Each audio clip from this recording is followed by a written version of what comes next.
Damos la bienvenida a Esto no es un podcast, un espacio donde conversamos sobre arte. Mi nombre es Úrsula Manrique y como en cada ocasión me acompaña mi colega y amiga desde Francia, Romina Panelo. ¿Cómo andás, Romy? ¿Todo bien? Hola, todo bien, sí. Sigo acá en el mismo lugar como todos, ¿no? Bueno, pero disfrutando de las lluvias que te han tocado allá, ¿no? Me extrañaba las lluvias de Buenos Aires, así constantes. Pero bueno, las lluvias también son lindas. Viste que llueve como, no sé, 3 días seguidos en Buenos Aires a veces. Eso no me pasaba acá. Claro. Esta semana fue así, fue como más cierto. Y recordaste un poco tus pagos. Recordé Buenos Aires y su humedad. Viste que se dice que cuando está lluvioso es un día feo. A mí los días de lluvia me encantan y tienen su encanto y también me parecen lindos, por más de que sean grises. Lo feo es que uno tiene que salir. Sí, claro, eran feos cuando uno se tenía que mover de su casa, ¿no? Ahí está. No es que son feos, pero yo cada tanto necesito ver un poco el sol. Es como que si no... Claro, es que nos morimos los seres humanos sin el sol, básicamente. Bueno, los ingleses están bastante vivos y no tienen sol. Es cierto. Bueno, ahí lo comprueban. Pero tienen mucha deficiencia de vitamina D. Los franceses también igual. Eso no lo sabía. Toman todo el tiempo vitamina D, sobre todo en invierno, porque se resfrían. Como que viste que la vitamina D te ayuda al sistema inmunitario también. Sí, es cierto. Cuando se va acercando el invierno también toman mucho suplemento. Claro, y es una vitamina que solamente encima da el sol. No es tan fácilmente reemplazable, ¿no? Re loco. Eso es loquísimo, sí. Bueno, como ven, en este podcast tratamos todos los temas. Nos vamos desde la meteorología hasta la influencia del sol en las sociedades. Hoy vamos a hablar de un tema que a mí me interesa muchísimo, a Romy creo que a vos también, que tiene que ver con una imagen y sus innumerables usos, ¿no? Estamos hablando de una imagen religiosa que es muy popular en nuestro continente americano. De hecho, estamos hablando de la patrona de América. No sé si esto lo sabían, pero es la patrona de toda la América unida. ¿Incluyendo Estados Unidos? Incluyendo Estados Unidos. Dicen América. Bien. Yo América incluyo todo.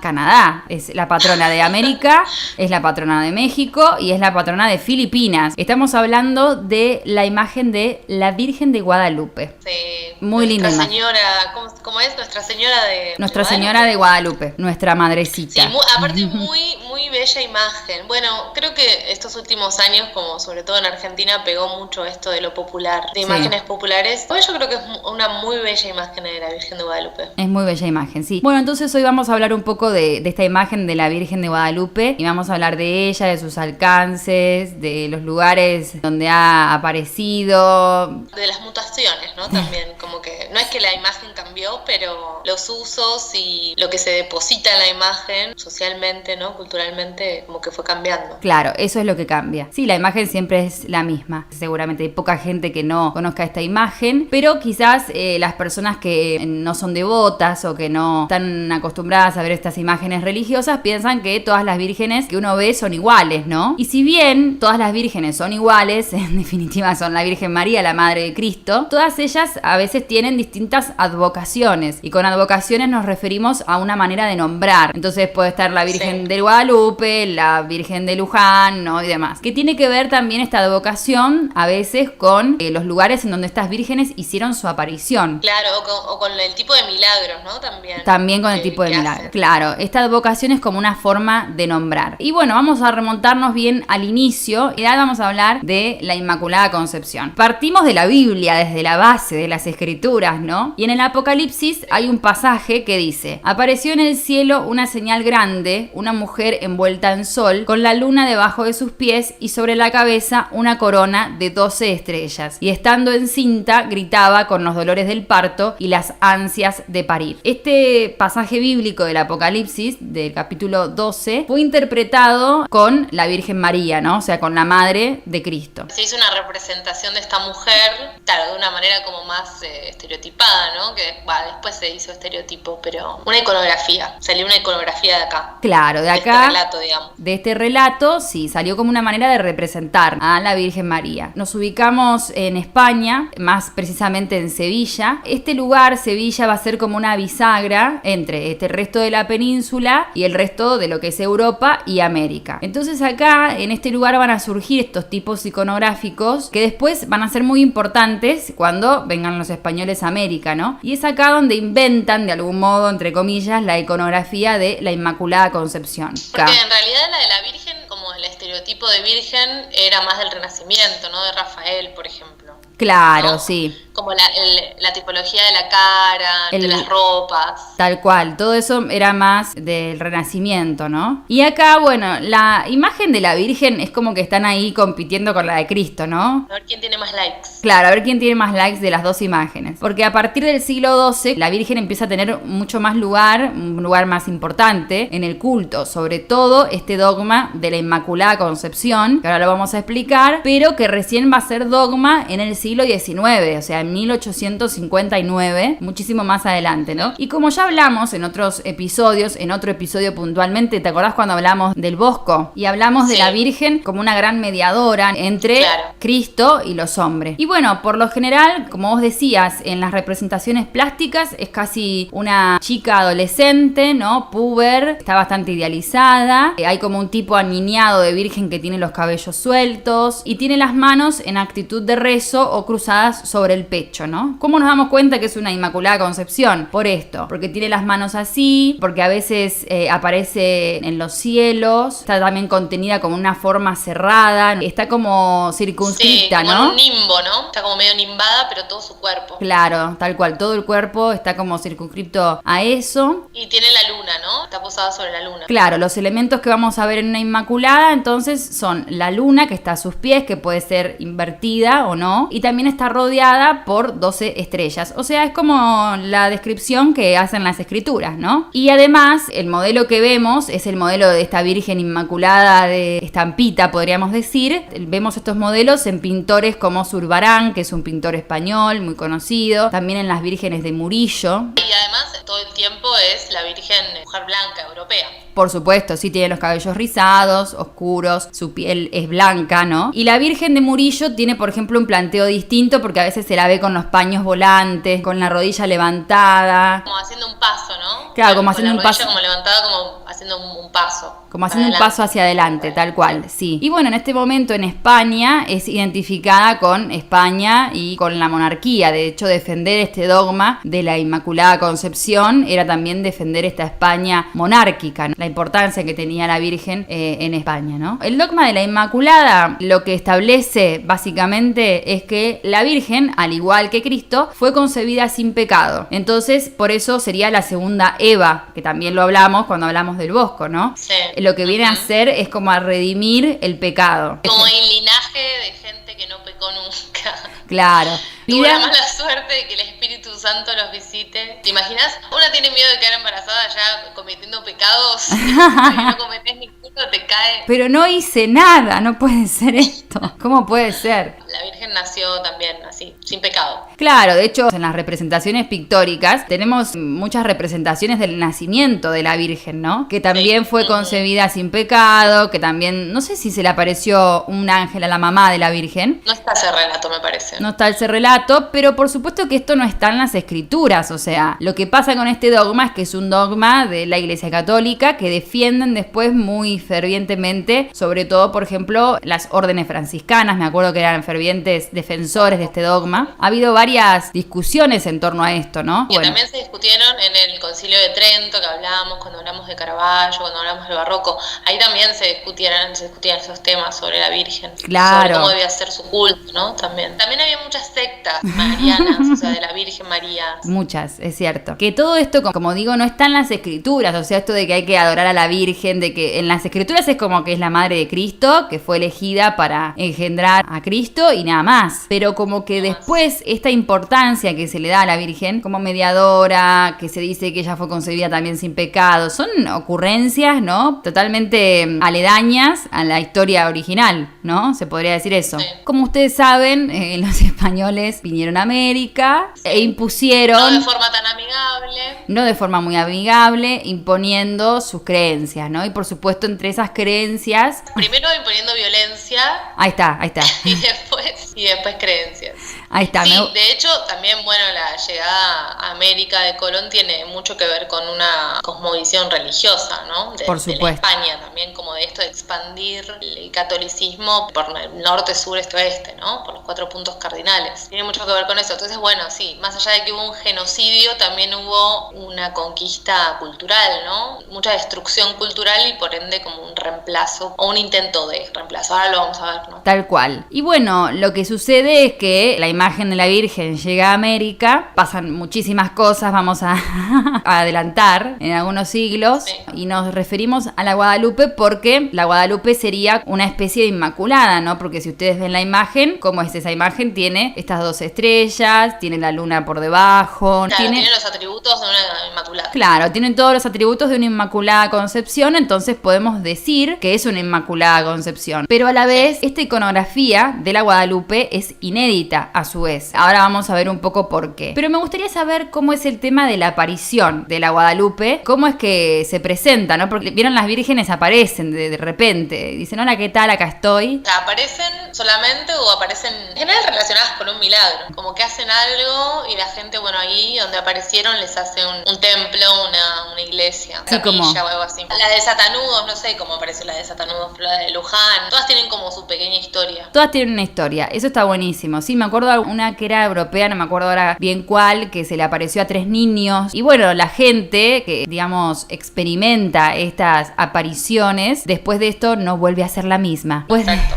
Después de eso se transforma todo, se transforma la persona, se transforma el lugar, se transforman las creencias, ¿no? Lo más importante, me parece, en la vida, en cuanto a todo, creo que es el contar una buena historia. El contar una buena historia es básico. Totalmente. En esta vida, ¿no te parece? Para lo que quieras. Para lo que quieras, tal cual. Y bueno, y esta es una muy linda y buena historia. La Guadalupe se apareció en 1531. Siglo XVI. Siglo XVI, sí. Ahí estamos. Para que nos pongamos más o menos en tiempo, si quieren, la llegada de Cortés a México, a Veracruz, fue en 1519. O sea, la llegada de Cortés, y ahí empieza la matanza indiscriminada, y bueno, y luego la expansión del cristianismo, del catolicismo en realidad. Bien. Bueno, 1531, o sea, como unos 10 años después, ¿estoy haciendo bien la cuenta? Se le aparece esto es importante, se le aparece un indio, se llama Juan Diego. No, en realidad no se llama Juan Diego, se llamaba, bueno, es difícil decirlo en mexica, Cuauhtlatoatzin, así se llamaba. Okay. Pero su nombre, como de niño bautizado, fue Juan Diego. El nombre cristiano, como le llaman, ¿no? El nombre cristiano, claro. Claro. Como hoy los que tienen supermercado coreano, chino, tienen un nombre chino y tienen su nombre, no sé, Natalia. Claro, un nombre de fantasía. Más o menos, este se llamaba Juan Diego. Vamos a decirle Juan Diego porque su nombre en náhuatl en realidad es medio difícil. Bueno, bien. Estaba muy en contacto con la orden franciscana, que vos mencionaste hace un ratito. A América fueron llegando tandas de órdenes religiosas, los franciscanos, los dominicos, ¿no? Sí, muy importante eso. Sí. Los jesuitas. Sí, sí. Estaba en relación con un obispo, ¿no? Que era el obispo del pueblo, no sé, algo así, era franciscano. Él tenía que ir de una ciudad a otra, que más o menos no es muy cerca, son como 27 kilómetros. No sé cómo iba Juan Diego, no sé si iba caminando, si iba, sí, no sí, sé. Iba caminando. Iba caminando, pero es iba a pata. Largo, 27 kilómetros. Sí, pobre. Tuvo que caminarse bueno, todo entonces eso. Tenía que ir de un lugar a otro, tenía que ir porque tenía que ir a buscar algo. No se explica muy bien por qué tenía que ir, pero va. Y al ir, es como ir, por ejemplo, vos tenés la Ciudad de México, DF, ¿no? Que es donde estaba Tenochtitlán. Y es un poquito más alejado. Entonces él tenía como que acercarse a Ciudad de México. Sí. No era en Ciudad de México donde tenía que ir, pero era cerquita. Entonces, para llegar a donde tenía que ir, tenía que pasar por el cerro Tepeyac, o Tepeyac, como le dicen los mexicanos. Sí. Nosotros acá porteñas. Tenía que pasar por ahí, y cuando pasa por el cerro, se le aparece la Virgen, se le aparece la Guadalupe. Primera aparición, fueron como 5. Igual las historias no se ponen de acuerdo si fueron 4 o 5. Digamos que el relato más oficial es el de Antonio Valeriano, que es quien relata estos hechos milagrosos en ese momento, ¿no? Relata 3. Claro, él lo que hace es relatar los milagros estos ocurridos en el Tepeyac en el año 1555. Y entre esos relatos, él ahí cuenta las 4 apariciones a Juan Diego. Bueno, la cosa es que Juan Diego la ve y la Virgen lo que le pide es que le hagan un templo, una capilla ahí donde ella aparece, en el cerro Tepeyac, digamos, ¿no? Sí. Cuando Diego va, vuelve, ¿no? Y le dice al obispo, ¿no sabes lo que me pasó? No te la vas a poder creer. Bueno, y obviamente que no le cree, le dice, no, ¿cómo te voy a creer? O sea, no me voy a ir hasta el cerro Tepeyac a hacerle un templo a alguien que querés, bueno, nada. Porque se te ocurrió a vos, claro. Va de nuevo, ahí hay como estas 3 o 4 o 5 veces que él va y vuelve y le dice a la Virgen, no me creen, hasta que, bueno, en una de esas, la última fue el 12 de diciembre, esto es importante porque después el 12 de diciembre es como la fiesta nacional de la Virgen de Guadalupe en México, ¿no? La celebración oficial. Se le aparece en otro lado, entonces le dice, anda al cerro donde me viste y recoge flores. Y Juan Diego le dice, pero ¿cómo flores? ¿Qué me estás diciendo flores si es invierno, es diciembre? Recordemos que estamos en el hemisferio norte. Diciembre, claro, de arriba del cerro, más frío aún. Claro. Entonces, bueno, Juan Diego dice, bueno, voy a ir, va y encuentra un montón de flores, que además es una flor específica, que es la rosa de Castilla, se llama. Es la típica flor que tiene Frida Kahlo en la cabeza. O sea, ella igual tenía varios tipos de flores, siempre iban cambiando, pero las más típicas son estas. Son como unas rosas, pero que tienen muchos pliegues. Son preciosas. Sí, son re lindas. Muy lindas. Encuentra un montón de estas flores y las recoge con su tilma, que la tilma era como especie de tela que se usaba como saco para ir recogiendo cosas, digamos. Claro, como un bolsito. Una especie de mochila, pero no era una mochila, ¿no? Claro, como un bolsito que se anudaba, pero en una tela que se anudaba y hacía las veces de bolsito, ¿no? De morral, una cosa así. Claro, exacto. Bueno, las recoge ahí y las lleva, ¿no? Esto todo se lo había dicho a la Virgen que lo haga, lo lleva hasta el obispo, como que esa iba a ser la muestra, la prueba, digamos, de que la Virgen había aparecido efectivamente. Y cuando Juan Diego llega y le dice al obispo, tengo esto como prueba, abre su tilma, se caen todas las flores y en la tilma aparece la imagen. En teoría, como la conocemos hoy, la imagen de la Virgen de Guadalupe, ¿no? Así y es. ahí el obispo le dice, bueno, te creo, y esta sí es la última vez creo, van los dos y se le aparece al obispo, bueno, nada. En fin, después empieza la construcción del templo, efectivamente. Claro, no podía ser menos, él también la quería ver a la Guadalupe. La historia está buena, qué sé yo, es linda, ¿no? Con las flores ahí, como que aparece la imagen. Después la imagen se pone ahí en la capilla, ¿no? Hasta el día de hoy está ahí. Claro, hasta el día de hoy, supuestamente la imagen que vemos de la Guadalupe es la tilma que efectivamente Juan Diego tuvo y es la imagen tal cual apareció en la tilma de Juan Diego. O sea, es esa imagen que después se enmarcó y está ahí. Exacto. Esa es la creencia. ¿Qué podemos retomar de esta historia? Yo creo que lo primero es lo del cerro. Cerro Tepeyac, muy importante también en toda la cultura americana previa a la llegada de los españoles. Había muchas deidades que estaban identificadas con las montañas o con los cerros, ¿no? Sí, muchísimas. En general los templos eran como una especie de representación también de esas montañas, ¿no? Y de esos cerros. Tenían esa forma escalonada y de montaña también para hacer referencia a eso. Tal cual. También la montaña era como esa conexión con el inframundo, ¿no? Con los cursos de agua que podían estar en el interior, ¿no? Y que también había una conexión con el centro de la tierra y con el cielo, porque apuntaban para arriba. Bueno, nada, un montón de cosas. Cosas de la naturaleza que ayudan a la vida, ¿no? A la vida del ser humano, que es como bastante lógico que uno adore a las fuerzas naturales, ¿no?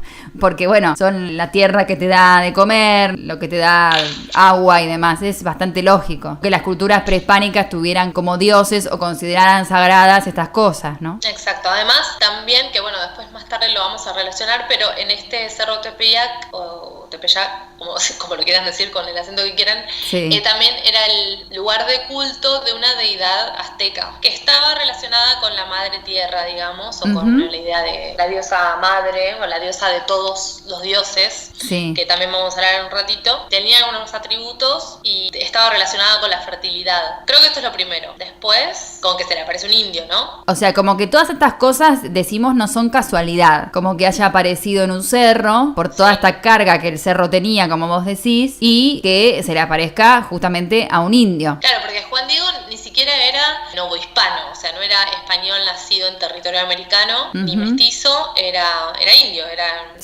azteca, digamos. Entonces también esto es importante porque como que de acá va a salir que la Virgen es no ya importada, ¿no? De España, sino que se le apareció al pueblo mexicano. Tal cual. Hay una Virgen de Guadalupe, o sea, es la Virgen Morena de la Villa de Guadalupe, o sea, en Cáceres, en Extremadura, que sería España. Fue originalmente jerónima, pero en posesión, para esta época más o menos, de los franciscanos. Lo que pasó con esta Virgen Morena es que fue hallada a fines del siglo XII a la vera del río Guadalupe, ¿no? Entonces, esta Virgen sería, no te digo una referencia, pero recordaría un poco a la Guadalupe. Como decimos siempre, la Guadalupe es inédita, acá es americana, pero bueno, tenía algunos elementos como en común. Podríamos decir, claro, que había unos antecedentes, pero claro, no.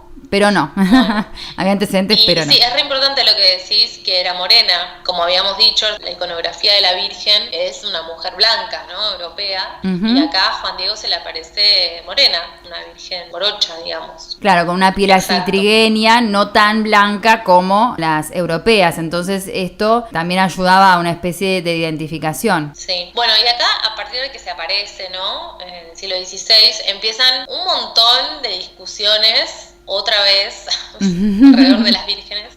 Sí. Acerca de, bueno, pero esta virgen al ser inédita, es inédita, pero se le apareció un indio, o sea, ¿qué validez le damos, no? Claro, aparte la importancia de que la virgen lo haya elegido, porque a ver, la virgen no se le aparece a cualquiera. Yo te elijo a vos, Juan Diego, para aparecerme, no elijo a cualquiera. Y esto como que les puso la tapa a todos los arzobispos o los que estuvieran en ese momento en el poder eclesiástico. Entonces este individuo es especial en algo, ¿no? ¿Por qué? Claro. Esto se empieza como a cuestionar. Bueno, y empiezan a haber unas movidas respecto a que, bueno, si la imagen es verdaderamente divina, ¿no? Claro. O si Juan Diego la pintó ahí en el camino al cerro.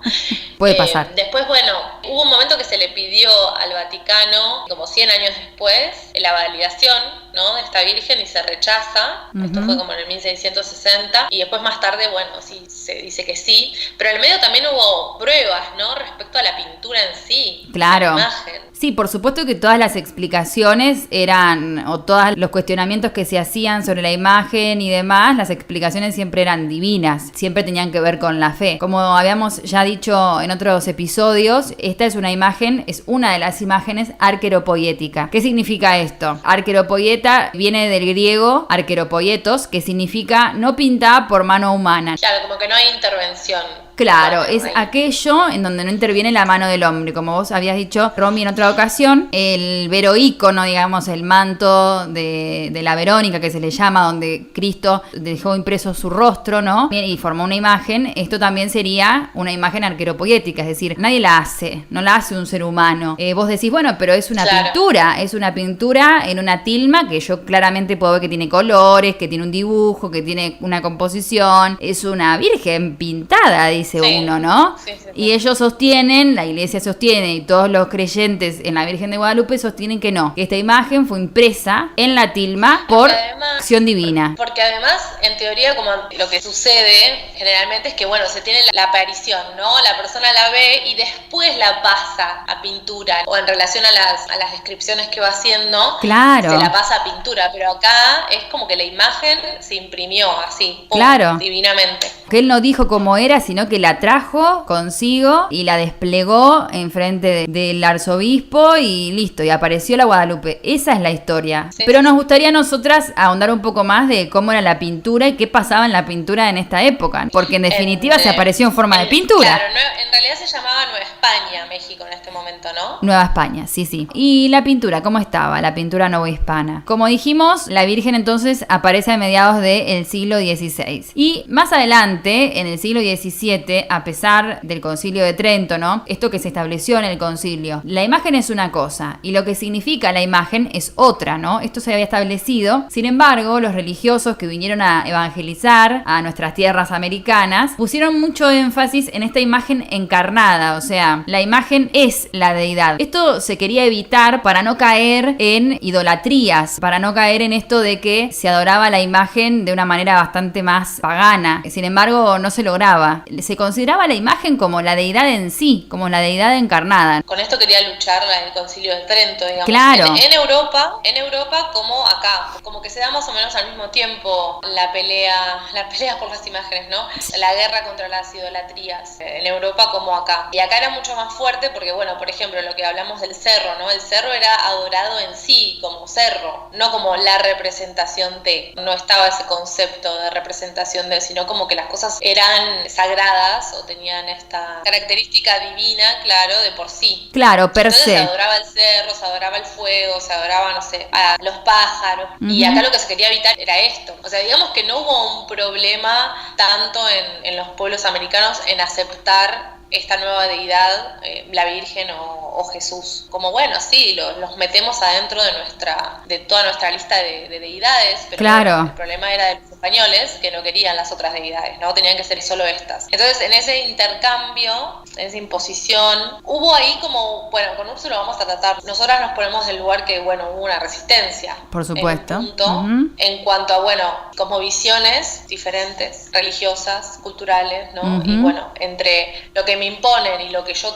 tengo tradicionalmente, sale algo nuevo que puede ser una mezcla o puede ser algo completamente novedoso. Tal cual, y aparte sí, como se quería evitar caer en estas idolatrías, no en estas adoraciones como excesivas de las imágenes, que sí lo intentaba el Concilio de Trento, a pesar de eso, no se lograba del todo, ¿no? Como que esta idea de la imagen encarnada como que no se dejó de lado. De hecho, bueno, lo tenemos ahí, la tilma de la Guadalupe es la Guadalupe, está ahí, no es la representación de, sino que es ella que está ahí impresa, ¿no? Más adelante, en el siglo XVIII, va a haber un pintor que se llama Miguel Cabrera y él va a hablar, se va a referir a la Virgen de Guadalupe como la maravilla americana. Entonces, ¿qué pasaba, como decíamos, en la pintura novohispana? Lo que pasaba era que tenían siempre un permanente contacto, un diálogo, un intercambio con la pintura española. Como ya dije, venían a América muchos grabados, muchas pinturas europeas que se utilizaban después como modelos, como es el caso de las pinturas de Zurbarán, por ejemplo. También hay un desarrollo muy temprano de una tradición pictórica local y también hay una formación que tiene que ver con seguir estos cánones europeos, ¿no? Las imágenes cristianas que venían devocionales eran siempre de Europa, ¿no? Ellos se atenían bastante a las estampas que llegaban de Europa. Entonces, como dije, en el siglo XVIII, en el año 1753, este pintor, que es Miguel Cabrera, que era una persona muy importante en esa época, un pintor muy importante, tenía un taller y él está al frente en esta época de una comisión que está formada a pedido del arzobispado por entendidos de la pintura para examinar este lienzo original de la Guadalupe, ¿no? Esta tilma. Entonces él después escribe un extenso texto que, como dije, se llama La Maravilla Americana y él dice: yo soy pintor y esto no lo hizo un pintor, esto no lo hizo una mano humana, ¿no? Esto es una obra que es milagrosa. Sería como el primer intento de establecer si es una imagen divina o si es una imagen humana. Claro, sería como el primer intento. Entonces, como él es especialista en pintura, Miguel Cabrera dice: bueno, a ver, decinos vos qué pensás. Él y otros pintores más, ¿no? No solamente él. Él lo presidía, ¿no? Entonces dice: esto es pintura, pero es incomprensible. No, la verdad que no lo puedo comprender, no puedo explicar esta materialidad. Es un retrato suyo que dejó nuestra madre, dice él, y parece que se adaptó al estilo o al lenguaje de los indios, porque lo que él destaca acá es que los indios no conocieron otras escrituras o sílabas, frases ni demás, porque recordemos que la escritura de los pueblos prehispánicos en esta zona eran los códices, que eran pintura. Entonces dice: no es arbitrario que la Virgen se haya aparecido en imagen, o sea, ellos no conocían otras expresiones. Ahí en La Maravilla Americana él justifica la aparición de la Virgen como algo divino, dice: no es humano. Así es, como dije, tenía él un taller muy importante en el siglo XVIII y por supuesto que de ese taller salieron un montón de obras, también salieron un sinfín de Guadalupes, que serían como copias, y también era muy importante porque tenían muchos comitentes en la zona. Esta fue la primera aproximación, por eso te preguntaba, porque después hubo como muchos análisis más químicos también, de la tela, de la pintura, para seguir estableciendo a ver si era posible o no. Hubo uno muy temprano que hablaba de que los colores no eran los que se usaban en ese momento. Claro. No eran las materias primas que estaban ahí en el lugar y que usaban los pintores.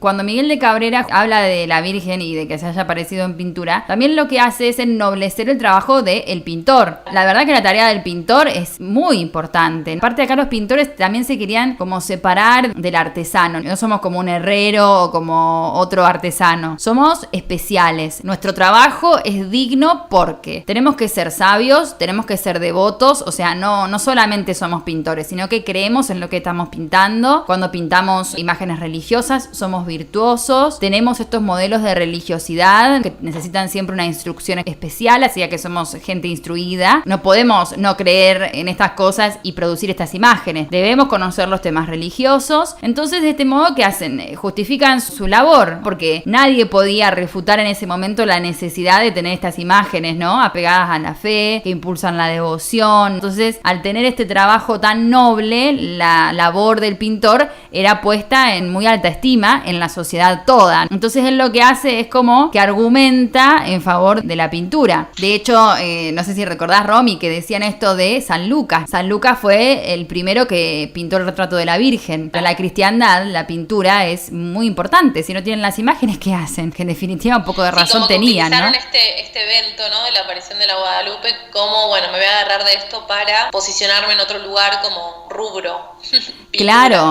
Claro, además otra de las cuestiones era que siempre la pintura fue protegida por los grandes comitentes. La iglesia era un gran comitente también. Entonces, bueno, sí. La Guadalupe la llamaban como la vanidad, ¿no? de los pintores. Dice, bueno, nuestro trabajo es noble porque la Virgen eligió la pintura para aparecerse, imagínate. Entonces, exacto. Bueno, hay muchas discusiones sobre esta imprimación de la tilma, ¿no? Con este retrato de la Virgen de Guadalupe. Y bueno, la explicación siempre es sagrada.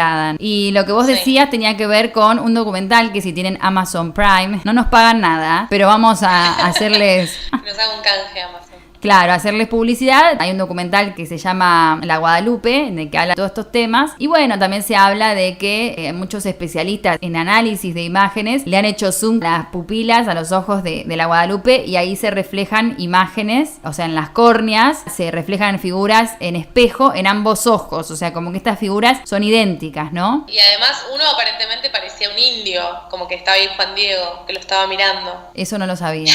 Pero sí, todo analizan. Bueno, por supuesto que en el documental hablan de todo esto y nos explican, por ejemplo, cómo la imagen dura tanto tiempo ahí en la tilma. Ya pasaron 500 años. Como ustedes saben, México es una zona muy húmeda. ¿Cómo está esto? Y no se borró después de tanto tiempo en una telita como es esta tilma, ¿no? Una tela muy rústica, ¿no? Una tela no muy fuerte, digamos. Claro. Y no tan apta para pintura. Además, también como que intentan fijarse si estuvo preparada, porque vieron para pintar en óleo, sobre todo, se prepara, ¿no? La tela antes. Claro. Se le pone una base, lo que sea. No sé bien qué se le pone, pero se la prepara y esta aparentemente no estaba preparada. Entonces, menos aún tenía posibilidades de seguir ahí con vida. Claro, es una tela que tiene mucha porosidad. Entonces, por eso, como vos decís, se prepara todo antes de pintar sobre esa tela. Además, la tela está hecha de esta planta, que es como esta gran aloe vera que está por todo México. Ixtle es la fibra, como la tela, y el ayate es la planta. Pero está hecha de esta planta que también es como típica del territorio y típica de los indios que la usaban para moverse o para trabajar también, para recolectar. Y está impresa sobre esta tela que es aparte muy finita, ¿no? Es tipo una gasa, ¿no? Claro, muy fina, pero está ahí intacta. Y también dicen que la tilma tiene la proporción dorada. No sé si recordás el número de oro. ¿Te acordás? Los renacentistas tenían como un cálculo en donde sacaban la simetría perfecta a través de un número de oro. Lograban un número, midiendo, llegaban a un número que era el número de oro, o sea, la proporción dorada. Supuestamente la tilma también tiene esta proporción dorada, ¿no? Esta simetría perfecta. También le han hecho análisis, ¿no? De rayos X. Cuentan la anécdota en el documental de que estaba un obrero trabajando, pintando, y se le cayó algo encima de la imagen de la Virgen y no pasó nada, ¿no? Sigue ahí intacta. También hay la historia que como que hubo una bomba durante la Revolución Mexicana, posteriormente, y que hubo como una bomba molotov dentro de la capilla y se rompió todo, menos la imagen, así, bueno, siempre. Claro, sí, obviamente es sagrada. Tiene un montón de historias a las que ha sobrevivido. Y aparte, bueno, como decíamos, no es arbitrario que haya aparecido en imagen, porque era un lenguaje, como decíamos, que los indígenas entendían por este tema de los códices. Después en el documental hay muchos testimonios de personas devotas de la Virgen que se han encomendado a ella y han obtenido milagros, no se han salvado de enfermedades y demás. Eso también lo sostienen. Y después también lo que han analizado es en el manto de la Virgen que hay estrellas. Es el manto como medio azul, ¿no? Verdoso, que tiene unas estrellas. Y en ese manto han identificado 47 estrellas y constelaciones. Y estas mismas constelaciones parece que reflejarían constelaciones que existían al momento en el que se apareció. Es decir, en el mediados del siglo XVI. Tiempo real al momento en que Juan Diego la vio.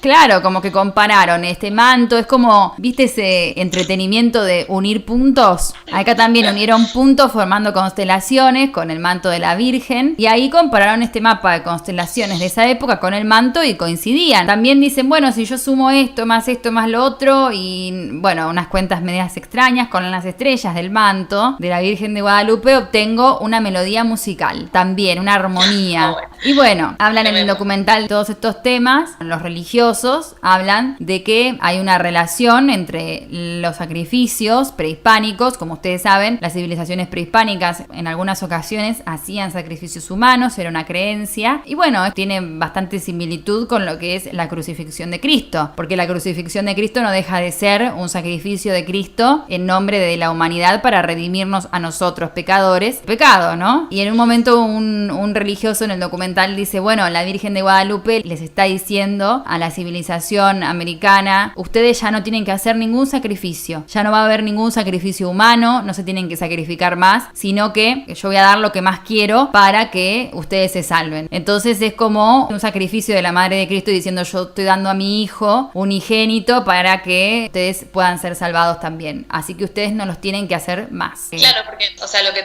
intentamos hablar acá es por qué es tan fuerte la imagen de la Virgen de la Guadalupe, porque hay muchas advocaciones en América y en el mundo en realidad. Sí. Pero ¿por qué fue tan fuerte la imagen de la Guadalupe? Algunas de las cosas lo dijimos, ¿no? Lo del cerro, esto que dice Ursu del tema del sacrificio, como que puede haber una relación más directa en ese sentido.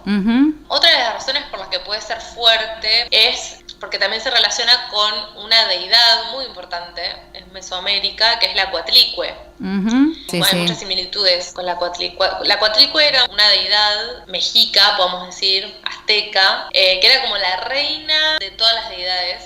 Era como la madre de los humanos y de los dioses. Pero además era dual, manejaba esta energía dual, que igual tiene un sentido unificado, pero sigue habiendo energías opuestas unidas. Todo confluía en ella, ¿no? Exacto. La luna, el sol, el día, la noche, lo masculino, lo femenino, todo en ella. De hecho, hay una gran escultura, pesa como 20 toneladas, que fue descubierta, ¿no? Estaba enterrada, donde está el Templo Mayor, ¿no? Ahora. Claro, por ahí, donde ahora está la catedral. No en el Templo Mayor, pero ahí cerca. Está expuesta ahora en el Museo de Antropología en México, que bueno, estimo que con esto de la pandemia no se puede acceder, pero bueno.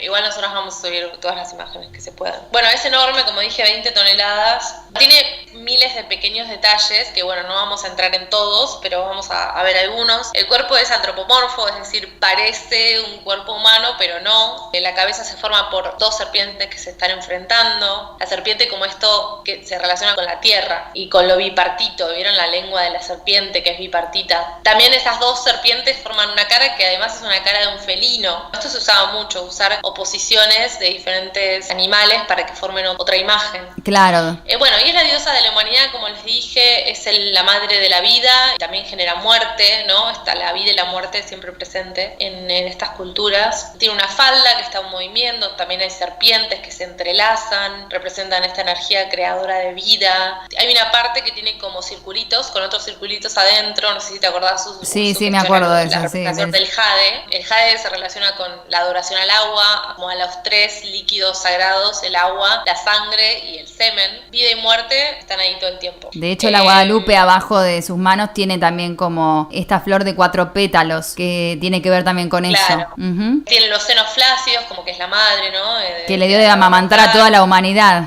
Exacto. Tiene un collar que tiene palmas y corazones. Esto tiene que ver con los sacrificios que se hacían, ¿no? Como que todo el tiempo hay representaciones de estas dualidades, pero es una escultura, ¿no? Es claro, una sí. De esta deidad que es la Coatlicue. Todo lo que contás lo tiene todo, entonces es como que ordenarlo. Exacto. No, a la vez es un monstruo porque es como muy pesada, ¿no? Como que sí tiene una forma antropomorfa, pero es bien como compacta en un punto. Si no entendés qué es, por todo esto que decís, sí. Tiene una cabeza humana, pero en realidad veo serpientes, pero también veo en la falda, no entendés bien qué es todo eso, ¿no? Sí, ella como que cristaliza la cosmovisión azteca, pero en su totalidad, o sea, completamente, porque también Coatlicue habitaba en el 13º cielo, o sea, para los aztecas había 13 cielos y 9 infiernos, 9 cielos en el inframundo, digamos. También eran cielos, pero eran en el plano inferior. Entonces, la Coatlicue está en el cielo número 13, que se llama Omeyacán, ¿no? Está ahí, y ahí es donde reina la dualidad, que por eso está ella ahí, ¿no? Claro. En las patas de la Coatlicue tenemos plumas, que hacen referencia al águila, tiene ojos de águilas, también tiene garras de jaguar en los pies que se agarran en la tierra. Está llena de pequeñas cositas, de pequeños elementos. Algo interesante que tiene en la planta de los pies es que tiene un relieve en la parte de abajo, ¿no? Sí, pesa toneladas. Esto es una talla de piedra de toneladas y toneladas, que no es fácil, digamos, voltear. Si uno la voltea, o sea, si la cuesta, la escultura, en la base tiene esto tallado, ¿no? Sí, tiene una representación del Mictlán, que es este cielo inferior, que les decía es el último. Entonces están los 13 cielos, los superiores, y están los inferiores también representados acá, ¿no? Como el ciclo, claro. Vida, muerte, vida, muerte. Por supuesto que la escultura estaba de pie, siempre se adoraba de pie, nunca se volteaba. Pero cuando se talló la escultura, se puso este detalle que no iba a ser visto. Y acá aparece como el tema de la importancia de la invisibilidad en las culturas prehispánicas. Es decir, lo importante no es que se vea. Como ustedes saben, el arte de las culturas prehispánicas no era un arte visual, ¿no? No era algo para ser contemplado, sino que tenía que ver mucho con el tema de lo utilitario, en este caso, de la adoración. Lo ritual. Claro, el culto, el ritual. Y lo importante no es que se vea, sino que esté ahí. Aquellos que tallaron esta escultura y tallaron esto en la base de la misma, no lo veían, porque no creo que la den vuelta cada vez que iban a adorarla. Pero lo importante es que estaba ahí, por más de que no haya sido visto en los cultos y demás, estaba ahí. Tiene que ver con esto de que toda la escultura representa esta idea de que hay un principio de continuidad, ¿no? Que todo empieza y termina todo el tiempo. Claro, sí. Representa un montón de cosas, como dijimos, el sol, la luna, la primavera, la lluvia, el nacimiento, la muerte, el sacrificio, la humanidad, los dioses, todo. Y la historia de la Coatlicue es parecida a la de la Virgen. Los puntos en común tienen que ver también con esta maternidad, ¿no? Sí, con la maternidad de la humanidad. Claro. Pero también la historia de cómo queda embarazada la Coatlicue. Ajá. El rito se hacía en el cerro Coatepec, que significa este cerro serpiente. Coatepec, la palabra significa serpiente. Y bueno, estaba ahí la Coatlicue tranqui barriendo, que este acto de barrer es como ritual, ¿no? De generar, sacar de un espacio sagrado. Claro, sacar lo malo, barrer lo malo, ¿no? Claro, para que esté ordenado el cosmos, digamos. Y aparece una pluma de Quetzal, es un pájaro muy bello, el Quetzal, que está en el territorio mesoamericano, como un color turquesa increíble. No es muy grande, es más bien chiquitito y tiene una cola bien larga de plumas, ¿no? Obviamente. Bueno, se le aparece una pluma de Quetzal y ella se la pone abajo de la blusa y queda embarazada. Casi como que vino la paloma. Casi inmaculada. No hubo una relación sexual pecaminosa que originara ningún embarazo. Sí, muy similar. Exacto. Pero todo mito tiene que ver con el origen o las características principales de ese pueblo, de esa comunidad, ¿no? Por supuesto. Y en este sentido, el mito de origen del pueblo azteca es un pueblo guerrero. Entonces, Coatlicue queda embarazada por acto divino. Todos los hijos que tenía antes la Coatlicue, porque no se olviden que ella es la madre de los dioses también. Los hijos se enojan con ella, como, ¿cómo puede ser que estás embarazada? O sea, ¿de dónde salió esto? ¿No? Entonces deciden que cuando nazca su hijo lo van a matar. Su hijo, no sé, bueno, se entera de esto y dice, bueno, cuando yo salga de acá, voy a matarlos a todos. Ya mismo en el vientre sale, se entera, en el vientre se está enterando toda la conspiración. Exacto, y el que nace de acá es Huitzilopochtli. Sí, Huitzilopochtli. medio difícil de decir. Es el dios guerrero. De hecho, los sacrificios que se hacían en Tenochtitlán eran sacrificios para Huitzilopochtli. Tenían sacrificios de sangre, como que los que descuartizaban a la gente, les sacaban el corazón y los tiraban por la escalera, esos. Y después estaban los tributos a Tlaloc, que era el dios del agua. Esos eran como los dos templos más importantes. De nuevo, el líquido de la sangre y el líquido del agua, ¿no? Bueno, sale Huitzilopochtli, nace y dice, bueno, voy a matar a todos, mata a sus hermanos y los tira del cerro hacia abajo. De acá, ¿no? Bueno, también la similitud con el sacrificio que los tiraban por la escalera del templo. Bueno, eran 400 hermanos, la luna es como la que hace toda la estrategia, la que convence a todos de que hay que matar a este nuevo niño por haber nacido de otro padre desconocido. Y bueno, acá viene el mito guerrero de los aztecas, ¿no? Somos un pueblo nacido para luchar. Desde que nacemos, porque Huitzilopochtli sale del vientre de la Coatlicue a matar, digamos. Exacto. Y bueno, los sacrificios diarios tenían que ver con mantener este cosmos de nuevo, como que hay un principio de continuidad, se tienen que repetir el ritual de, por ejemplo, el nacimiento de Huitzilopochtli para que el pueblo azteca siga siendo estable, para que haya cohesión social también, ¿no? Bueno, los ritos tenían que ver con esto. Claro, como cíclico, como que era un ritmo cíclico. Y este dios, Huitzilopochtli, les dice a los aztecas, a los mexicas, ustedes se tienen que ir de acá, tienen que encontrar un lugar, un lago, donde en el medio haya un nepal, ¿no? El cactus. Cuando vean a un águila atrapando una serpiente arriba de un nepal, mira qué especificación. Tiene que suceder todo eso a la vez. Exacto. Cuando vean eso, ahí se tienen que instalar y bueno, ahí es donde se instalan, que es en Tenochtitlán, digamos, que es lo que hoy es el DF. Así es el mito fundacional de la ciudad. Acá cuando llegan los españoles, la entierran a la Coatlicue, porque no saben qué hacer.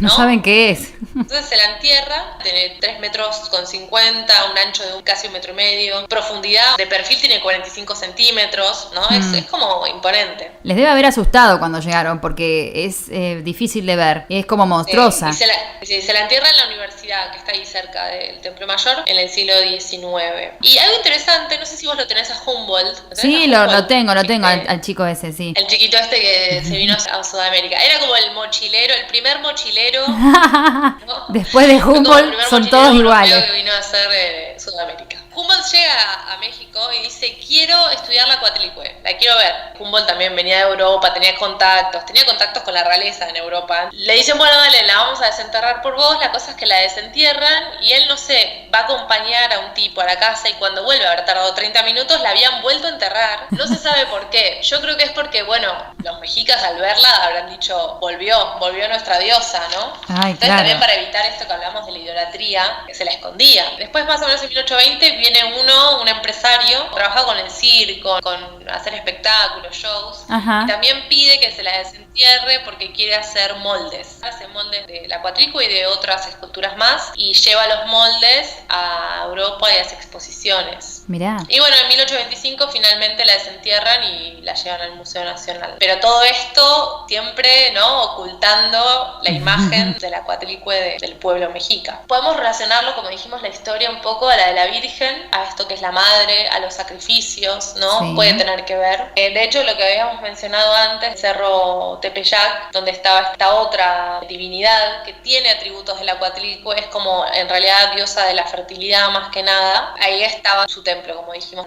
donde vio Juan Diego a la Guadalupe. La otra era Tonantzin, ¿no? Tonantzin, sí. Que en realidad Tonantzin se le decía a las deidades en general. Ajá. Es como Nuestra Señora, viste que nosotros decimos Nuestra Señora de los Milagros, Notre Dame. Señora de Luján, ¿no? Claro, sí, sí. Es como un medio así. Entonces esta Nuestra Señora no era la Coatlicue, pero tenía cosas de la Coatlicue y se la veneraba ahí en el Tepeyac, donde aparece la Guadalupe, casualmente. El tema es que la Guadalupe ahora aparece como, vos decías, como protectora del pueblo, como que viene a darle refugio a los huérfanos. De hecho, Octavio Paz es un poeta y escritor, sí, de prosa, sí, también muy mexicano. Sí, sí. Bueno, él escribió en 1950 El laberinto de la soledad, que habla un poco de, de esta identidad mexicana, de lo mexicano. Y hay una parte que habla de la Guadalupe, habla de esta diosa, nuestra madre. Y en un momento dice como que la llegada de los españoles a América tuvo que ver con el apogeo de deidades masculinas de Huitzilopochtli, que habíamos mencionado, el dios de la guerra, entre otras cosas. Ajá. Y Quetzalcóatl, también otro dios de atributos masculinos, podemos decir, que también Quetzalcóatl tiene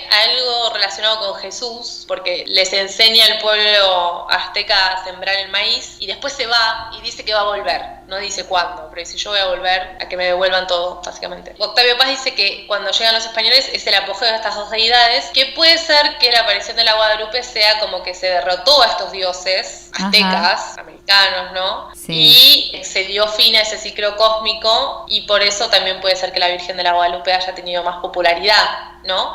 Porque es esta que cuida a los desamparados, es madre de los huérfanos. O sea, los huérfanos sería el pueblo mexicano que se quedó sin sus dioses, ¿no? Desheredados de esta tradición.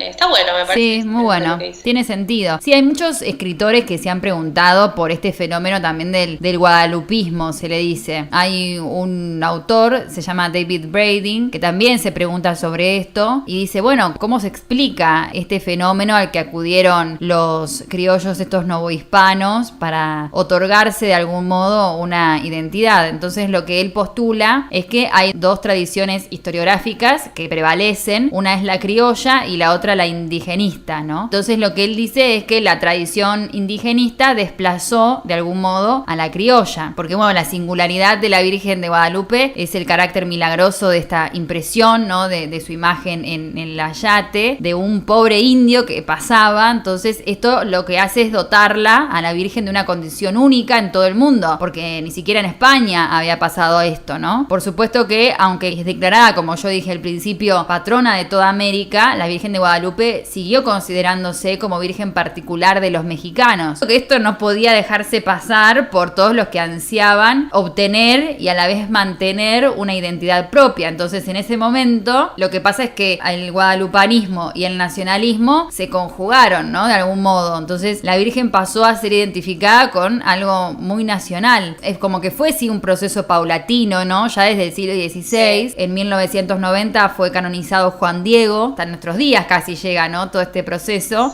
Y esto también va a fortalecer esta tradición indigenista, dice él, en mayor detrimento de la criolla. Y que esto se sostiene por la fe guadalupana de la mayoría de los mexicanos. Esta identidad y esta relación de la Virgen con lo nacional. Como dices, se le apareció al indio, apareció en el territorio mexicano. Es un momento también en el que se están formando los estados nacionales, como digo, más o menos 1810, como en Argentina también, ¿no? Claro. Se intenta buscar lo que es propio de esa nación para separarme de la colonia, en este caso. El personaje que lideró estas primeras revueltas fue Hidalgo. Sí, muy importante. Miguel Hidalgo, y es muy conocido que él levantó como este estandarte con la imagen de la Virgen de la Guadalupe. Por Hidalgo, después, bueno, lo agarran, lo condenan a muerte, le cortan la cabeza, se la pasean por todo el pueblo, por todo México. Bueno, horrible. Un garrón. Pero después, más tarde, con la Revolución Mexicana, como unos 100 años después, 1910, tenemos a los dos como dirigentes de la guerrilla, ¿no? A Emilio Zapata y a Pancho Villa. Los zapatistas también retoman esta imagen que tomó Hidalgo, a su vez que Hidalgo tomó de esta resistencia indígena, podemos llamarla, ¿no? Así es, sí. Entonces creo que cada evento como que fue reforzando la imagen desde otro lugar, porque acá, desde la independencia de México hasta la Revolución y después, se la toma como con esta relación de la patria, de la Virgen tiene que ver con la patria y con la defensa militar de la patria también. Tal cual, que ya no se puede separar. De hecho, vemos las fotografías de esta Revolución Mexicana que vos mencionabas, de estas tropas zapatistas, y se ve el estandarte de la Virgen de Guadalupe y a veces se ve también la bandera mexicana. Lo que vemos es ambas o también una combinación de las dos cosas, es decir, vemos los colores verticales de la bandera mexicana en la que se sustituyó el escudo nacional por la imagen de la Virgen de Guadalupe, ¿no? Eso también es inédito, porque es genial, si bien sí. En la época medieval, en la época de las cruzadas, si bien la cruz siempre estaba presente, claro, ¿no? Los símbolos. En estas batallas, pero una imagen de la Virgen, no. Sí, sí, tal cual. La Virgen sería antes que nada la fundadora de esta identidad mexicana, no solamente en lo religioso, ¿no? Sino también en lo político. Entonces lo que hacen Zapata y los seguidores es ligar su origen político a esta tradición liberal del siglo XIX. Iconográficamente lo hacen al nacimiento de México independiente, como vos dijiste, de 1810, como que la Revolución Mexicana en este momento entonces se constituye constituye en la heredera legítima de este mito fundacional de la nación mexicana, hija nada más ni nada menos que de la Madre de Dios, ¿no? Entonces, así como la Virgen elige a un indio como Juan Diego para dar a conocer su mensaje redentor al pueblo novohispano, del mismo modo ahora va a escoger de algún modo a las tropas zapatistas conformadas por indios, por mestizos, para redimir a este pequeño propietario agrario del sur y de paso a toda la nación mexicana, ¿no? Que era lo que ellos intentaban hacer. La imagen no es solo la imagen, como vemos tiene todo esto, ¿no? Además que durante la Revolución Mexicana también había una intención de retomar, de indicar, volver a darle valor a lo prehispano, a la cultura prehispánica, ¿no? Claro, indagar en lo propio, ¿no? Pero es súper interesante que adquiera estos matices políticos, territoriales también, geográficos, ¿no? Como que la Virgen delimita también el territorio mexicano de los demás. De hecho, bueno, los chicanos, ¿no? Sí, vamos a hablar de eso. Estados Unidos, sí. Los que están en los grupos estos ahí medio mafiosos. Hay mucho tatuaje de la Virgen de Guadalupe, pero no solamente con creer en la Virgen en términos de devoción solamente religiosa, claro, sino como en términos de la patria, de lo mexicano. Claro, en términos de identidad. Por supuesto que después se lo ha vaciado de contenido en el sentido de que, bueno, como ves, la Virgen es igual a México, ¿no? Sí y no, ¿no? También. La verdad que es algo que ya como que no podemos separar de nuestra mente, ¿no? La Virgen de Guadalupe con México. Si bien, como decíamos, es la patrona de toda América. Tiene santuarios en lugares tan distantes como Filipinas. En el documental lo muestran, es muy interesante. Ay, sí, ¿cómo es eso? ¿Cómo llegó a Filipinas? No me acuerdo bien cómo llegó. Miren el documental en Amazon. Es patrona de Filipinas y tiene un santuario allá. Es muy popular su imagen en Filipinas. ¿Cómo llegó? No sé. Muy extraño. La estética también de la Virgen de Guadalupe pegó mucho en la estética de Frida Kahlo también, ¿no? Con esto de las flores. Sí, o en lo que se entiende como lo mexicano. Si te parece, hablamos de estos artistas chicanos que mencionabas recién. El movimiento de arte chicano es un movimiento de arte que comenzó más o menos en los años 60 entre México y el sureste de Estados Unidos. Cuando hablamos de chicanos nos referimos a estas personas que tienen sus raíces mexicanas, pero que nacieron efectivamente en Estados Unidos, es decir, que están en un espacio en donde no son ni mexicanos y tampoco son estadounidenses. Así como que no encajan, no sienten pertenencia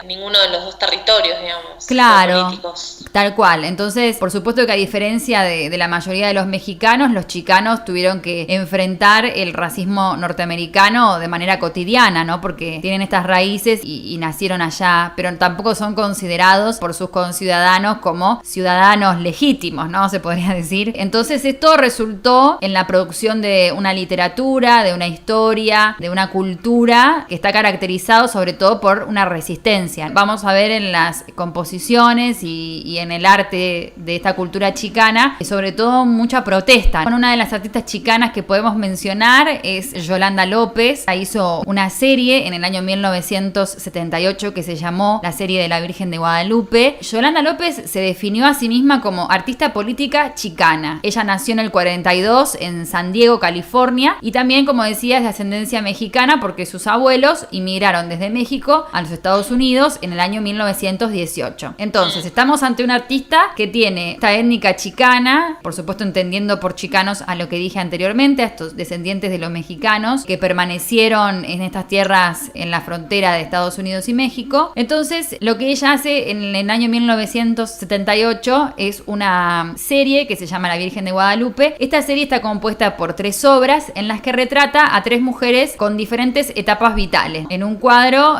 se autorretrata a la artista, en el otro a su madre y en el otro a su abuela, ¿no? Entonces tenemos acá como 3 edades: juventud, madurez y vejez, y las retrata como la Virgen de Guadalupe o con elementos que remitirían a la Virgen de Guadalupe, con ¿no? Elementos, sí, elementos que nos llevan directamente típicos de la Virgen. Claro, ella lo que plantea es, bueno, yo no soy estadounidense, pero tampoco soy mexicana, ¿no? Soy chicana. Y lo que nos muestra su obra son las complejidades de vivir entre estas dos civilizaciones. Entonces lo que vemos en la primera obra es a una mujer joven que está como corriendo y atrás tiene como en el documental dicen que es como una especie de eclipse, ¿no? Lo que aparece atrás es como el sol tapando a la luna, que aparecen estos rayos de sol atrás de la Virgen de Guadalupe y aparece la artista autorretratada retratada que tiene en el hombro el manto de la Guadalupe y tiene en la otra mano a una serpiente que es como que la está estrangulando, ¿no? Y ella corre hacia adelante. Ese es uno de los cuadros. El otro cuadro es de su madre, que está ella sentada con una máquina de coser en donde está cosiendo justamente el manto de la Virgen, de vuelta a los rayos de sol atrás de la figura de la madre. Y en el otro retrato aparece su abuela sentada de una manera tranquila, mirando al espectador, y atrás aparecen estos rayos de sol también que remiten a la Virgen de Guadalupe, y está sentada sobre el manto y tiene la serpiente, pero la tiene en la falda, ¿no? Como que está mansita la serpiente en ese momento, y en el anterior en el que está cosiendo, la serpiente también aparece ahí como enroscada a los pies de la madre. También lo veo como estos personajes de mujeres, además, mexicanas, con todos estos elementos sagrados, ¿no? Como agregándole sacralidad a lo cotidiano. Claro, sí, de algún modo como que el artista se identifica con la imagen de la Virgen por ser una mujer mexicana en una sociedad blanca. Por supuesto que la discrimina, en definitiva, por su color, por su origen, pero es una manifestación positiva, es decir, yo soy esto, ¿no? La Virgen tradicionalmente, como la conocemos, es una imagen que es estática, pasiva, pero en cambio acá vemos a una mujer activa, ¿no? Que está corriendo, que está yendo para adelante. Dicen que para los chicanos es más fácil apropiarse de estas imágenes tan mexicanas, ¿no? Porque están fuera de México. López, así como la Virgen de Guadalupe, manifiesta el deseo de que a los chicanos se les reconozcan los derechos políticos y su identidad chicana en Estados Unidos. Y esta serpiente que aparece en la serie se presenta de formas distintas, que al principio está sujetando a la serpiente como signo de valentía, después en el otro es como que representaría algo así como esta laboriosidad de la madre, está trabajando, ¿no? Está cosiendo. En el tercer cuadro con la abuela vemos a la serpiente como si estuvieran compartiendo con la serpiente esta serenidad de la vejez. En definitiva, la obra de López está caracterizada por la resistencia que está enmarcada en este movimiento chicano de la década de los 60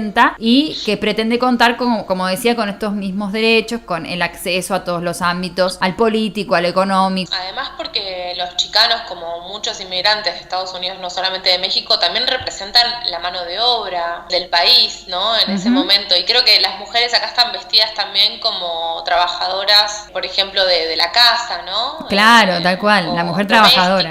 Algo así. La madre que está cosiendo es como que, bueno, este manto es divino y es casi de la realeza, pero detrás de eso está el trabajo de una chicana, por ejemplo. Tal cual, sí, es cierto, eso también está atrás de esa imagen. Ella usa esta imagen de la Virgen de Guadalupe y de alguna forma podría estar actualizando esta tradición mexicana, ¿no? Como que es un proceso posmoderno de esta imagen de la Virgen. En algunos sectores de México, esta obra de Yolanda López fue considerada como una blasfemia, porque están usando un símbolo tan importante como la Virgen de Guadalupe en estos términos. Pero la artista lo que hace, claro, es jugar con esta crisis de la representación, ¿no? Que se atreve a plantear en su obra. Bueno, siempre que la Virgen aparece como en la posmodernidad, sabemos que se arman algunos escándalos. Eso sucede, ¿no? Lo vimos con muchos artistas. Otra artista muy interesante es Neftalí de León, que en 1999 realiza una obra que se llama La Virgen de Guadaliberti, que es una fusión de la Virgen de Guadalupe y de la Estatua de la Libertad. Entonces, acá vemos como un arte muy heterogéneo, que así podría ser definido un poco el arte chicano, porque lo que hace es como combinar el legado que tiene con la experiencia vital que tiene a su vez con el grupo dominante, ¿no? Hace las dos cosas. Y ahí vemos la Virgen de Guadaliberti, que también es la Virgen de Guadalupe, como si fuera la Estatua de la Libertad. Claro, es como una Guadaliberti. Una Guadaliberti, claro. Están en este espacio intersticial, es muy interesante. Otros artistas chicanos que podemos mencionar, una es Alma López, nacida en México, criada en California, Estados Unidos. También su obra es muy polémica, tiene una obra que se llama Nuestra Señora, que es una impresión digital en donde se muestra a ella misma como la Virgen de Guadalupe con una bikini que está hecha de rosas. Ella dice que lo pensó como un homenaje a la Virgen, inspirada también en las experiencias de muchas chicanas y la compleja relación que a su vez tienen con la Virgen de Guadalupe. De hecho, en 2001, muchas autoridades católicas públicas intentaron que esta obra fuera retirada de una exposición en el Museo de Arte Popular en Estados Unidos. Mira. Y bueno, estas obras establecen, por supuesto, debates, ¿no? Lo que me parece interesante acá es que cuando se modifica o se interviene la imagen, la ofensa no es tanto sobre la virginidad de la Virgen o su sacralidad, sino más bien con este término nacionalista, ¿no? Como que molesta más de ese lugar. Claro, como que tocan la fibra mexicana, ¿no? Es muy interesante la intervención digital que hace. De hecho, el manto, si se fijan bien, tiene como motivos prehispánicos, de esculturas prehispánicas en el manto, tienen las flores y demás. Hay otro artista, Alexis Donis, que lo que él hizo fue pintar a la Virgen de Guadalupe besándose con María Magdalena. Esto lo hizo como parte de una serie que se llama Mi Catedral, en donde lo que hacía era poner personajes muy conocidos que tienen puntos de vista muy opuestos, besándose en parejas del mismo sexo. Por ejemplo, Cristo besándose con Mahoma, ¿no? Una cosa así. Lo que hacía era como juntar todas estas contradicciones, lo queer, lo latino. Él fue nacido de padres guatemaltecos, pero a la vez se crió en Estados Unidos. ¿Cómo utiliza puntualmente esta cultura la imagen tan típica de la que hablamos, que es la Virgen de Guadalupe, ¿no? Sí, una imagen muy poderosa. Como dijimos, para nosotros ocurren en muchos momentos, hay muchos registros de estas imágenes o de estas modificaciones también que surgían. Ahora volvemos a la conquista, ¿no? Época de conquista, siglo XVI, que creo que el pueblo americano o las comunidades americanas como que era una de las formas más fáciles de donde podían expresarse. Me gustaría hablar de Todorov. Todorov tiene un libro muy copado que se llama La conquista de América, el problema del otro. Un libro muy interesante, habla de la conquista en general, ensaya ciertas teorías sobre por qué triunfaron los españoles. Pensemos que si bien tenían más tecnología en armas y armas biológicas también, como enfermedades, nosotros éramos más, digamos. La población americana era mucho más en número, ¿no? Sí. Que los que vinieron, o sea, no tenía sentido tampoco. Y hay una parte que habla del lenguaje hablado, de la palabra escrita y hablada. Tengamos en cuenta que todas las crónicas, todo lo que hablamos nosotras en relación al tiempo de la conquista, se basa en crónicas. Las fuentes en las que nos basamos son crónicas que están escritas por españoles y o por novohispanos. Digamos que no hay crónicas de los que verdaderamente fueron oprimidos y asesinados en masa. Creo que las únicas crónicas pueden llegar a ser estas imágenes, como puede ser la Virgen de la Guadalupe. Y dice algo muy interesante respecto a la comunicación. Él empieza hablando de, bueno, ¿por qué fue que Moctezuma, cuando llegó Cortés, no se resistió? Bueno, ahí hubo una movida. Moctezuma enviaba espías a ver por dónde andaba Cortés también. No nos vamos a meter en esa, pero la cosa es que se conocía a Moctezuma como este líder orador que siempre le hablaba a su pueblo. Cuando llega Cortés, deja de hablar con el pueblo y deja de hablar con Cortés o con los españoles, se deja encarcelar, como que no quiere saber más nada.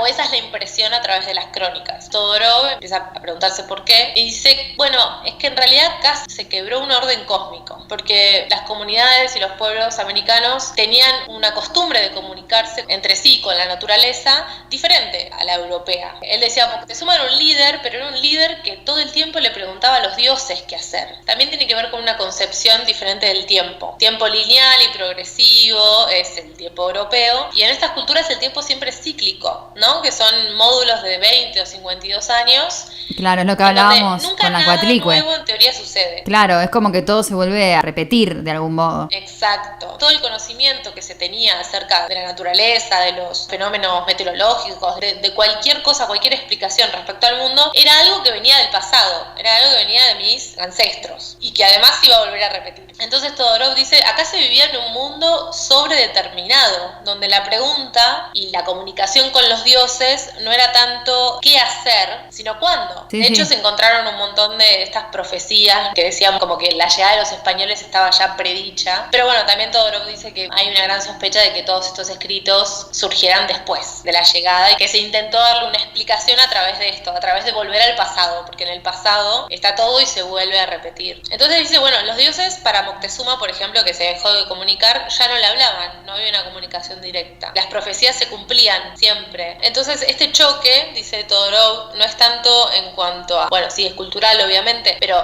esta concepción del tiempo es clave. Se chocan, ¿no? El unidireccional con el cíclico y cómo es la comunicación, porque en teoría también hay una comunicación con los los dioses del europeo, ¿no? Colón dice, bueno, tengo que ir a conquistar las Indias porque Dios lo dice, Jesucristo, la Virgen, lo que quieras. En nombre de Dios. La diferencia que él dice es que, a diferencia del mundo sobredeterminado, mesoamericano, podríamos decir, acá cada cosa que los europeos hacían estaba justificada. Bueno, yo llegué a América porque Dios quiso. No es que estaba predicho. La voluntad de Dios, sí. Exacto, fue la voluntad de Dios. No es que, bueno, estaba escrito, había una profecía de que yo iba a llegar, pero si yo llegué, Dios lo permitió. Gracias a Dios. Exactamente. Entonces ya había otra intención. Claro. Como que los mesoamericanos querían encontrar la forma para saber. En cambio, los europeos hacían y luego justificaban con providencia divina. Ya desde la concepción del tiempo distinta, qué complejo este encuentro. Sí, totalmente. Entonces, bueno, ahí la comunicación con las deidades se corta para Moctezuma. Al no tener esta bajada de información, nada, se perdió la batalla, digamos. Y bueno, él dice que la victoria estuvo asignada por esta dominación de la comunicación interhumana. Como que yo, europeo, te hablo de europeo a indio. Pero no es que hablo con mi Dios para que mi Dios me diga lo que yo tengo que hacer. Es decir, de humano a humano y no de humano a mundo o de humano a naturaleza o de humano a divinidad. No estaba ese intercambio. Él lo ve como algo no tan copado, ¿no? Porque también esta dominación de la comunicación solamente interhumana, de ahí se deduce que es el único tipo de comunicación. Claro, ¿no? tal cual. O se da la ilusión de que es así. Yo creo, no lo dice todo esto, ¿no? Pero leyendo esto y teniendo en cuenta el tema de la comunicación con las deidades, me parece que la aparición de la Guadalupe a un indio tiene mucho que ver con esto, ¿no? Claro, sí, como tal intentar cual. retomar las comunicaciones divinas en este nuevo contexto. Claro, en definitiva es eso, es la deidad volviéndose a comunicar y eligiendo a este indio para comunicarse, establece esta conexión entre el indio y la deidad ahora novedosa. Es interesantísimo. Exacto, y también, por eso también esta relación con el pasado, con la Coatlicue, con esta otra diosa, la que dijimos Nuestra Señora. De hecho, hay una forma de llamar a la Guadalupe que es Guadalupe con un nombre en náhuatl, que es el idioma azteca, como relacionándola completamente, ¿no? Entonces también es como que, bueno, no se puede romper del todo, ¿no? Siempre algo queda y siempre algo resiste. Así que, bueno, me pareció súper interesante para pensar, no solo en la imagen de la Guadalupe, sino muchas otras que, bueno, capaz algún día hagamos episodio. Claro, sí, muchas imágenes que tienen que ver con todo esto, ¿no? Y con la conquista y demás. No sé si te acordás, pero hay muchos murales que mandan a pintar porque cuando llegaban estas estampas que contaba Ursu de Europa, pues la mano de obra eran los indios, claramente. Claro, sí, Entonces pintábamos un mural, claro, bueno, tenemos que pintar un mural del juicio final, qué sé yo. Si bien el indio era muy bueno copiando, porque eran muy hábiles, copiaban muy bien las estampas y todo, siempre capaz en los márgenes, en la decoración, no había un aporte propio. Por supuesto. También. Así que bueno, hasta el día de hoy, bueno, como dijimos, el 12 de diciembre es nacional la fiesta de la Guadalupe. Es el día que la pueden venerar. Y después también es interesante ver cómo en la contemporaneidad se ha vaciado de contenido a veces también esta imagen, ¿no? Con toda la complejidad que ha tenido, que tiene. Bueno, muchas marcas de ropa, ¿no? Queda lo estético, ¿no? Lo estético, sí. Más superficial. Es que estéticamente es genial. Sí, había visto que Dolce & Gabbana hizo una de sus colecciones más relevantes, que bueno, es esta marca italiana que seguramente todos conocen. Yo conozco, pero no tengo nada. No, yo tampoco. No tuve la suerte. Lo conozco de nombre nada más. Y bueno, en uno de sus diseños se podía ver a la Virgen de Guadalupe en una túnica roja que tenía brillantes y flores de tela, y se ve a la Virgen de Guadalupe en esta colección de Dolce & Gabbana. Como que se la vacía también de contenido, haciéndola como ahora un objeto de lujo, o esta imagen impresa en este objeto de lujo. Muchos artistas, cantantes también han usado la imagen o se inspiran en México y ahí ponen la Virgen, ¿no? Se inspiran en México, ponen la Virgen. Es así, es como automático. Queda como la figurita ahí, ¿no? Pero es interesante ver que tiene toda esta riqueza. No es la representación de la Virgen María, es otra cosa, es la Virgen de Guadalupe, que tiene que ver con México, bueno, con todo lo que hablamos. Tal cual. No, aparte es como ya es un espejo, esta Virgen, de identidad cultural. Como dijimos, está presente, está vigente en los movimientos de resistencia social, en los movimientos de étnica dentro, fuera de las fronteras mexicanas, como lo vimos que la utilizó Zapata, como en su momento lo hizo Hidalgo, y como hoy por hoy lo hacen los artistas chicanos, ¿no? Ni siquiera es una imagen que se adora en un ámbito popular, que ni siquiera tiene que ver con clases, ¿no? No, por supuesto. supuesto. Así que bueno, muy fuerte la Guadalupe. Bueno, creo que la hemos como desglosado bastante, la hemos diseccionado a la imagen y cubierto en todas sus facetas, ¿no? Bueno, espero que hayan disfrutado de este episodio. También pueden comentarnos qué les pareció a través de nuestras redes sociales, donde vamos a subir todas las imágenes de las que hablamos acá. Nos encontraremos la próxima, Romy, en el próximo episodio. Nos encontramos la próxima. Beso grande. Hasta entonces. Chau, chau.